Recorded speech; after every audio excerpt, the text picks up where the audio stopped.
फ़ौज और इस्टेब्लिशमेंट के किरदार के ख़िलाफ़ हैं। फ़ौज को, एजेंसियों को, सिविल इस्टेब्लिशमेंट को इस बात का कोई हक़ हासिल नहीं है कि वो सियासी मुदाखलत करें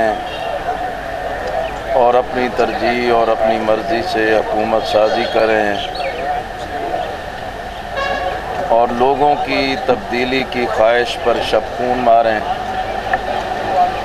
और अपनी मर्ज़ी का एक और निज़ाम लेकर आएँ।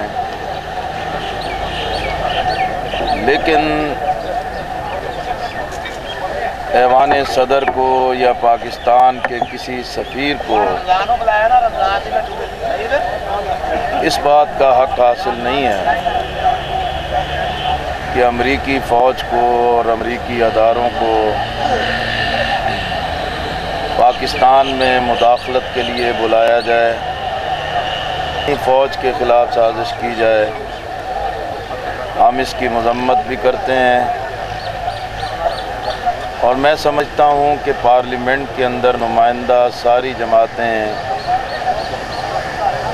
जानिबदार हैं या इस मसले की फ़रीक हैं।